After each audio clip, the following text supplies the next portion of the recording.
Shout out mga idol! Yan, kalalabas natin galing trabaho. Ito yung company naming Leenco. Meron tayong nabasang comment at pasensya na kayo dahil ngayon lang tayo nakapag-upload. Sabi ni Misterio, shout out idol Misterio 599s. Sabi niya, depende yan kung welder ka, CNC production operator o warehouse ang work mo. Pinakamalaking kumita dito ang mga welder, sunod ang CNC machinist kasi mga skilled worker sila. Ayan, sagutin naman natin yung comment ni idol. Oo, malaki talagang kumita ang mga skilled worker, lalo sa mga welder. Malaki ang kita dyan sa welder. Meron akong kakilala, yung sabi ng tropa na malaki ang bigayan sa welder. Sunod sa CNC, siguro sa CNC hindi ganun kalaki kasi may mga kilala din naman akong nagtatrabaho sa dati sa CNC, ngayon lumipat dito sa Leenco. Ayan o, sa totoo lang naman kasi dito sa abroad hindi tayo palakihan ng sahod o pagandahan ng trabaho. Ang importante, meron tayong kinikita sa pang-araw-araw, meron tayong natutustos sa mga pamilya natin, meron tayong napapadala sa pamilya natin sa pang-araw-araw na pangangailangan. Yun ang pinakamahalaga at importante, no? Tapos kung sa malaking sahod naman, mas maganda talaga pagka malaki ang sahod mo kasi kayang-kaya mo mag-ipon, kaya-kaya mo makapagpundar, kayang-kaya mong bumili ng kahit ano. Tulad na lang dito sa company namin yan sa Leenco. Ngayon, yung share ko lang yung dating gross namin na 43, nagtaas kami ngayon naging 46 na. So malalaman itong susunod na sahod kung magkano ba yung malinis natin ng walang overtime. Ayan na. Shout out sa'yo Misterio. Ayan, totoo yan, malaki ang mga skilled worker. Malaki talaga skilled worker. Pero sa company din namin, medyo malaki rin ang bigayan naman kahit pa paano. Pero tiyagaan lang talaga sa trabaho kasi wala namang mahirap na trabaho. Shout out sa mga kabayan natin na nagsipag-apply dito sa Leenco. Ayan, ako na magsasabi sa inyo na yung trabaho hindi porkit malaki yung sahod gusto nyo na kaagad lumipat. Pag-isipan nyo munang mabuti bago kayo lumipat kasi pagdating dito nakalipat na kayo ng trabaho ninyo, mga ilang araw o linggo pa lang siguro gusto nyo nang umayaw. Pero advice ko naman sa inyo, tapusin nyo yung 3 months nyo. Pagka hindi nyo talaga kayang ng 3 months, edi humanap kayo at lumipat kayo ng ibang trabaho. Kasi yung mga ibang kabayan natin dito sa nag-apply dito sa Leenco, nakilala natin, linggo pa lang umaayaw na. Syempre maninibago ka talaga kasi first time mo pa lang maninibago yung kata mo sa ambience ng trabaho. Ako rin dati, tulad nung unang mga araw ko yan, sabi ko ang bigat ng trabaho. Pero nung nasanay ako, sabi ko pag hindi kaya ng 3 months, ayun, lilipat ako. Pero ngayon halos 1 year na, recontract na lang tayo. Ganun lang, kaya-kaya yung trabaho. Tiyagaan lang talaga. Advice ko sa mga gustong lumipat dito sa company namin, ayan wag basta-basta lumipat kasi naiinganyo kayo siguro sa laki ng sahod. Oo, malaki yung sahod.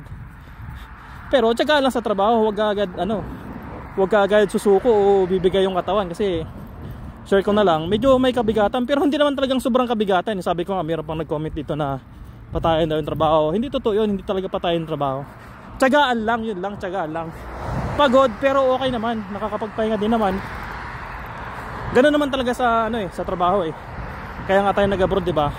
So hindi natin kailangang mamili ng trabaho.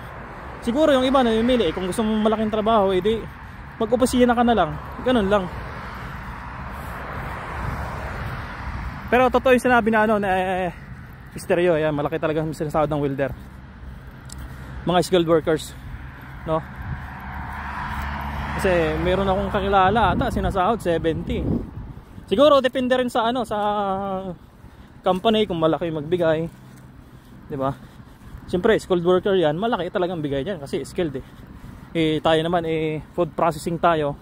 Pero para sa akin, medyo malaki rin ang food processing na binibigay kasi di tulad sa ibang company, mababa. Tulad sa mga sa mga operator, pero hindi naman lahat. Nakadepende pa rin yan. Tiyagaan lang. Ganun pinili natin mabuhay mag-abroad. Pinasok natin itong buhay pagiging abroad. So tiyaga lang sa trabaho. Sabi ko nga, kung kayang humanap ng ibang opportunity, hanap ng ibang opportunity, wag mag-stay sa isa. Kasi maraming opportunity dito, lalo dito sa Europe. No? Itong Lenko, hindi lang naman to ang Lenko ang medyo malaki magbigay. Meron pang ibang company siguro, hindi lang natin na-explore. Yan, makontento tayo kung anong meron sa ano no, sa sahod natin. Kasi baka mamaya sinasabi ko nga, malaki yung sahod, totoo yun, malaki yung sinasahod dito sa Lenko. Pero tiyagaan lang talaga sa trabaho. Ayan, marami pa lang nag-aabang ng vlog natin kasi ang tagal na din natin hindi nakakapag-upload. So ngayon, upload tayo kasi mga nakalipas na araw busy tayo sa trabaho, tapos panggabi tayo.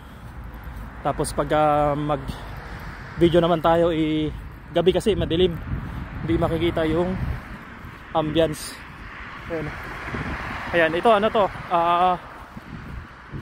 Lego company. Ayan, DHL. Tapos itong kabila, ayan, company na yan, Globus ata, warehouse ng ano yan, warehouse ng Globus.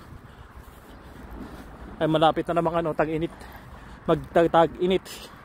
Dati dito yung lugar na to, dito ano, namumuti, pero ngayon balik na sa dati yung mga dahon niya, no. At sa mga hindi pa pala nakapakalo idol, sa mga followers natin, ayan, huwag niyong kalimutang mag-iwan ng bakas o comment at kung saan nakaabot tong video na to, at napapanood mo tong video na to, ayan, pa-comment naman kung saan nakaabot tong video na to. Shout out sa inyong lahat mga idol. Shout out sa bayaning Pilipino na OFW sa mga panig na mundo. Ayan, mag-ingat kayo palagi. At gabayan tayo ng Panginoon sa lahat ng mga OFW bayani. Ayan, shout out sa inyong lahat. Dito na lang tong video na to mga ka-idol. Sana mabot tayo ng 10,000 followers kasi mabagal yung ano na usad natin Kasi hindi man tayo masyadong kilala. Siyempre baguhan pa lang tayo, di ba? Ay, shout out sa inyo. Dito pala kami. Ayun, dyan kami sumasakay. Ay, lakad lang ng konti. Kasi yun doon sa kabila O5 pa yung ano, ay 316 pa yung bus. Bali 2:30 kasi ako lumabas. Saktuhan lang.